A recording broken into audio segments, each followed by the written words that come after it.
Hey, this is Dave DeCamp from antiwar.com. This is anti-war news for Thursday, October 19th, 2023.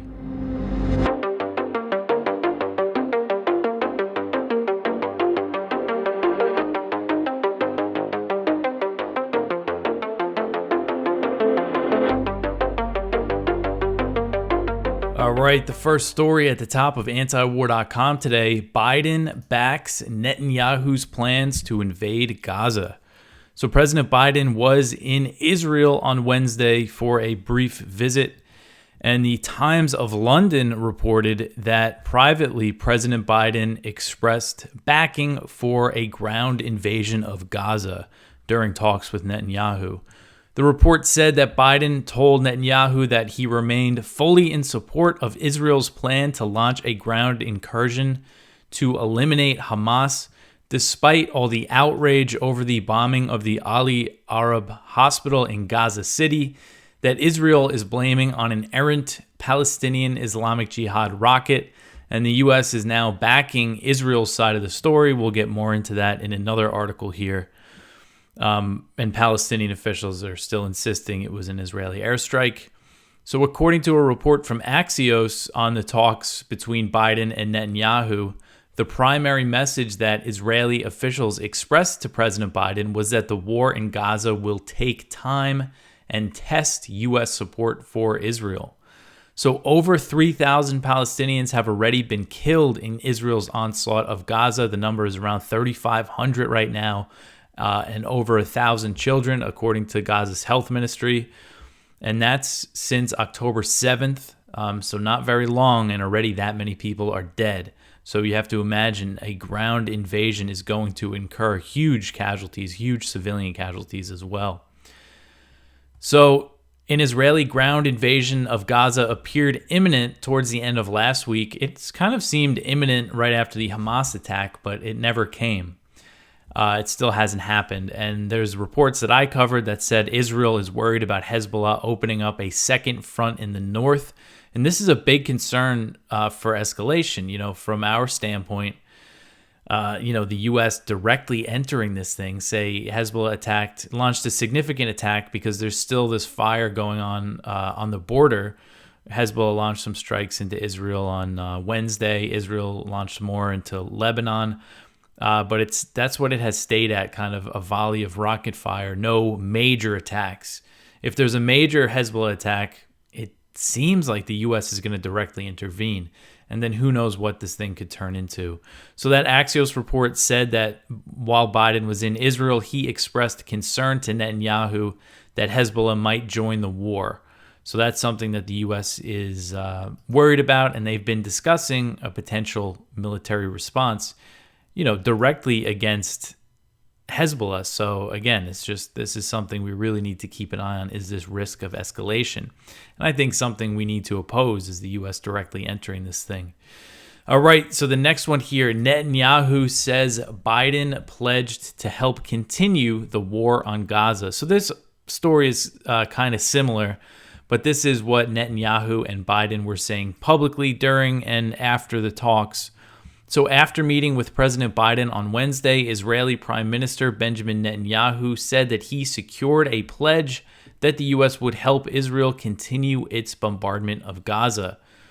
Netanyahu said, quote, "We agreed on actions and deeds that ensure the continuation of our just war. We agreed on cooperation that will change the balance on all fronts and help us to achieve the war aims," end quote. Netanyahu also said that the U.S. and Israel, quote, "are working together to secure the release of the hostages by all means possible," end quote. That's another thing that the U.S. has not ruled out, is sending troops into Gaza to help extract hostages. For now, they have decided that they're not going to do that, but the reports say it hasn't been ruled out. And Netanyahu also said that Israel has secured a massive, unprecedented military package from the U.S. So Biden made similar comments. He already, when I wrote this article, he had already left Israel. He was there for about 7 hours. But while he was there, he promised to ask Congress for an unprecedented support package for Israel's defense. And we know, based on the New York Times report, also that Axios report said the same thing today, that the White House, that Israel has requested an additional $10 billion. And they want to put this all together with Ukraine and Taiwan aid and border spending. And now on Thursday, President Biden is going to deliver a speech at 8 p.m. about Israel and Ukraine. So who knows what he's going to say in that speech. So also on Wednesday, Benny Gantz, who's a former Israeli defense minister, he's now a minister in this new wartime government that they formed to deal exclusively with the war. He said that the war is going to last months, at least for months. He said, quote, "It will take a long time. The war in the south, and if need be, also in the north or anywhere else, might take months, and the rebuilding will take years," end quote. So Biden delivered a speech when he was in Israel and said that the October 7th Hamas attack on Israel was worse than 9/11. He said, quote, "Since this terrorist attack took place, we have seen it described as Israel's 9/11. But for a nation the size of Israel, it was like 15 9/11s," end quote. And of course, the implication there is, the response. Think about what the U.S. response to 9/11 was. So Biden urged Israel to show some caution in its response, saying that when you feel rage, do not be consumed by it. But while urging caution, the U.S. has also made clear that the aid to Israel is unconditional. This support for Israel is unconditional. They're not going to draw any red lines. That's just the reality of this situation here. All right, so the next one. The U.S. backs Israel's claim that it did not bomb Gaza hospital. So Biden actually said this again while he was in Israel. He was talking to Netanyahu, and he told him that he, believed their side of the story. So President Biden said, quote, "Based on what I've seen, it appears as though it was done by the other team, not you. But there's a lot of people out there not sure," end quote. So he still leaves a lot of room for doubt there. Later in the day, the National Security Council said that, based on preliminary intelligence or whatever, they also likely believe, it wasn't Israel. So Israel is claiming that the blast at the hospital was caused by an errant rocket fired by Palestinian Islamic Jihad. And they've shown some videos that purport to show a misfired rocket exploding in the air and then debris falling. The thing that's hard to believe is that one of those small rockets or debris of the rocket caused so many casualties. Now, Israel's starting to doubt the casualties. The initial reports of the hospital blast said that 500 people were killed. Gaza authorities on Wednesday said that the death toll was 471. Now, I think the strongest thing for Israel's case is the aftermath of the bombing, is the pictures that surfaced on Wednesday morning. And they showed that the hospital was not leveled. I might have said last night, I assumed that the hospital was totally destroyed, was leveled like other buildings are in Israeli airstrikes. But the hospital is still standing. So I was wrong about that. That was my assumption. But I was wrong to assume that because the hospital is standing and the strike looks like it hit a parking lot. Now, if you look at the pictures, you see a lot of burned out cars, some flipped over, but there's not much damage to the buildings in the area. So people are saying this means it couldn't have been an airstrike. There's no crater. I think, I'm not any sort of expert on these things, so I don't want to get too into the technical details here. But the high casualty rate is attributed to the fact that there were thousands of people at this hospital, according to the Archbishop, who's in charge of the hospital and other hospitals in the region. There was about 5,000 people at one point taking refuge, sleeping outside, sleeping near the parking lot. And so that's why the death toll was so high. And so the authorities in Gaza are still saying the death toll is very high, 471. And the nonprofit that runs the hospital, that fundraises for the hospital, the American Friends of the Episcopal Diocese of Jerusalem, I just saw they've been putting out press releases, and their latest thing says that over 400 civilians were killed in this attack. So, I mean, that's the big question, is if that death toll is right. And, Israel's also put out some conflicting things. They said that at one point, they said the rocket was fired by a cemetery near the hospital. But then at another point, they showed a map that said the launch point was 5 kilometers away. They put out a recording that they claimed was 2 Hamas guys talking about it, saying that there was a misfired rocket fired from this cemetery. I saw Channel 4 News, which is a British news station. They had a report on the evidence, and they said they spoke with experts, people that spoke Arabic, who said based on the dialect, they didn't sound like Gazans. They believe it was a fake recording, but I'm not sure about that. But that's basically what the situation is now. I think a big thing that the Palestinian side could do is, if they had any remnants of whatever munition was used, you would think that if it was clearly something that Israel uses, they would be able to show it. But the thing about this that has gotten me annoyed is that I spent so much of my day trying to look at all this stuff and piece together and see if I could figure it out. And it's kind of distracting from the overall thing that's happening in Gaza, and that thousands of people are being slaughtered by Israeli airstrikes. Whether or not this particular strike was launched by Israel, there was more strikes throughout the day on Wednesday and into Thursday morning. So, the whole world is talking now about who might have done it. Well, not the whole world, because if you look at the Arab countries, they're all convinced it was Israel. And I think for good reason. So we'll see if any more definitive evidence comes out. I know, the Western media, the mainstream media in the U.S., the New York Times, AP, they are not saying it's conclusive. They're not taking the Israeli side. They're saying it's inconclusive and nothing is confirmed.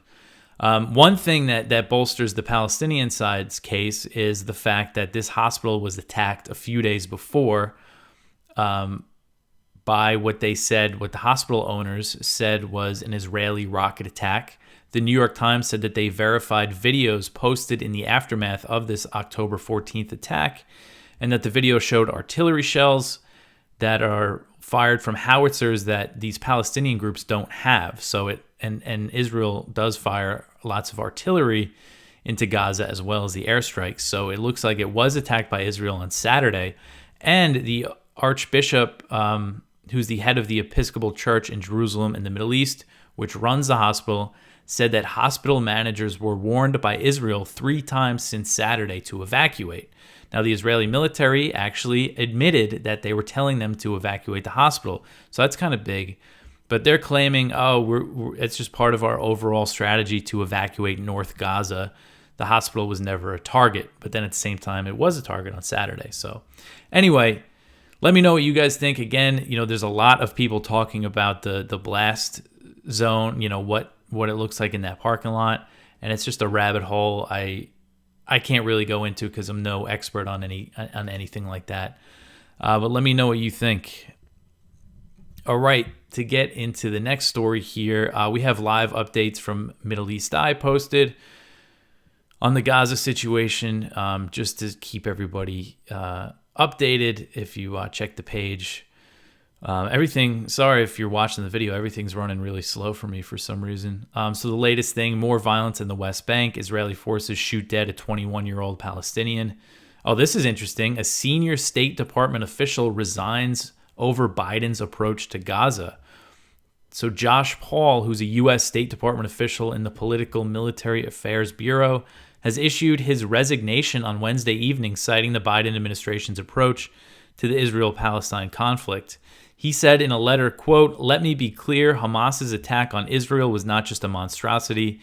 It was a monstrosity of monstrosities, but I believe to the core of my soul that the response Israel is taking, and with it the American support both for that response and for the status quo of that occupation, will only lead to more and deeper suffering for both the Israeli and the Palestinian people, and is not in the long-term American interest," end quote. So good for him. That's interesting. I'll look more into that tomorrow and probably write something up about him quitting. It's good to see that at least there's some dissent within the U.S. government. All right, so the next one here, the U.S. vetoes a UN Security Council resolution for a Gaza pause. So this was on Wednesday. Brazil proposed a UN Security Council resolution that would have called for humanitarian pauses to allow the delivery of aid to Gaza. The U.S. was the only member of the Security Council to vote against the proposal, which is enough for a veto. If any of the permanent members vote against something, that's it. It vetoes it. So 9 out of 12 members voted in favor of the resolution, while the UK and Russia abstained. Russia abstained because they said this resolution did not call for a ceasefire strongly enough. But so this is what the U.S. is saying. So if you remember, I think I went over yesterday that the U.S. and its allies voted against a Russian proposed Security Council resolution for a ceasefire. And the reason that they did it is because it didn't condemn Hamas. At least that's what the U.S. said. Now the U.S. is complaining because this Brazilian resolution did condemn Hamas, and they still voted against it and vetoed it. Now the U.S. is complaining that it does not mention Israel's right of self-defense. So again, the UN security resolutions are kind of symbolic, but the fact that the U.S., this is typical of the U.S., covers for Israel at the UN. But I think it just, says a lot about the hypocrisy of the U.S. All right, so the next one here. Israel says that it will allow humanitarian aid from Egypt into Gaza. So this is something that Israel agreed to while President Biden was there. He was telling them basically that you have to let some aid in if you want to keep international support for your war in Gaza. So Gaza has been under a complete siege after Israel cut off electricity, food, fuel, and water after the October 7th Hamas attack. The office of Israeli Prime Minister Benjamin Netanyahu said that it approved the plan to let some aid in after a request from President Biden, who was in Israel on Wednesday. A senior Israeli official told Axios that, quote, Biden asked that Israel allow the entry of humanitarian aid to Gaza and explained it would help in maintaining international support for the operation against Hamas, end quote.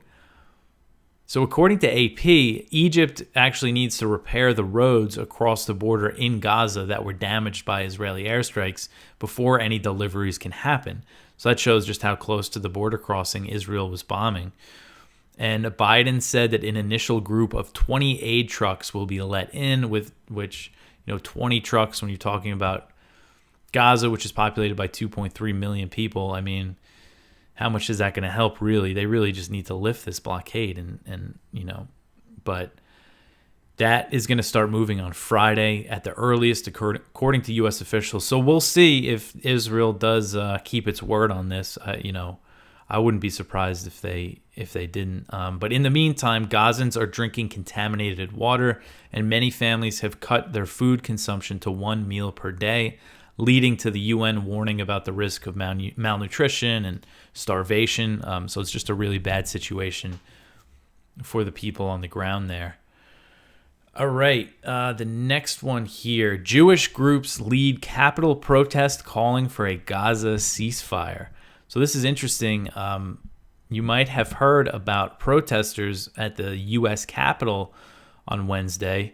And these protests were led by 2 Jewish groups, Jewish Voice for Peace and If Not Now. These are progressive groups against the Israeli occupation of the West Bank and the blockade on Gaza. So they entered the Cannon House office building, which is a congressional office just across the street from the U.S. Capitol building. And again, this is a group of Jews that were leading this. The people that were inside the building were wearing shirts that said "Not in our name" and "Jews say ceasefire now." So of course, a lot of people were falsely portraying them as pro-Hamas supporters, but obviously that's not the case. These are peace groups, and they just want a ceasefire. They want to see an end to this war. So the number of people who attended the protest is not confirmed. The Jewish Voice for Peace wrote on X, quote, while 500 Jews, rabbis, and descendants of Holocaust survivors chant, "Let Gaza live," and get arrested inside, a crowd of 10,000 sings outside. We won't stop until our demands of a ceasefire are met, end quote. So they're saying 10,000 were outside, and it did look like at least a few thousand just based on the pictures that I saw. But the reports say that at least 100 demonstrators have been arrested by Capitol Police. The U.S. Capitol Police wrote on X that demonstrations were not allowed inside congressional buildings, so they warned protesters and then started arresting people. And the protest came the same day that Biden was in Israel. So I think it's good that we're seeing this many people protesting this, the U.S. totally backing this onslaught of Gaza. At least there's some opposition in the U.S. All right. And, it's not just, of course, people are always smeared as anti-Semites for opposing Israel, things that Israel does. But when you have Jewish groups leading it, it's pretty hard to do that. All right. So the next one here, this is from Kyle Anzalone at the Libertarian Institute. Drones fired at U.S. bases in Iraq. So this is, a sign that things could start to escalate. So he put an update here. U.S. Central Command confirmed that 3 drones were fired at U.S. soldiers over 24 hours in Iraq. 2 drones were successfully intercepted, while 1 crashed and caused minor injuries to coalition forces. So on the same day of this drone attack, several of Iraq's Shia militias announced plans to coordinate support for Gaza. And in western Iraq, 2 drones targeted the al-Assad air base. American officials say the drones were intercepted and reported no casualties. That was initially. Now, at least they're saying that there were some injuries. And Kyle put a quote in here from Kateb Hezbollah last week. Now, it's not clear if they were the ones behind the drone attack, but they issued a warning that said, quote, "Our missiles, drones, and special forces are ready to direct qualitative strikes at the American enemy in its bases and disrupt its interests if it intervenes in this battle," end quote. So they're saying they'll, do more if the U.S. intervenes. And there was also a second militia that claimed to have targeted U.S. soldiers at the Al-Harir base in northern Iraq. And that was a statement issued by the Islamic Resistance in Iraq on Telegram. So this is definitely an area where things can heat up, especially if the U.S. directly intervenes. We could pretty much guarantee that U.S. bases in Iraq and Syria are going to come under attack. All right, the next one here is another one from Kyle. U.S. nuclear-capable bomber to land in South Korea for the first time in 30 years. So this is the latest U.S. provocation on the Korean Peninsula, that a U.S. B-52 bomber is going to land in South Korea sometime this week. And this is the first time in 3 decades that one of these bombers has done that.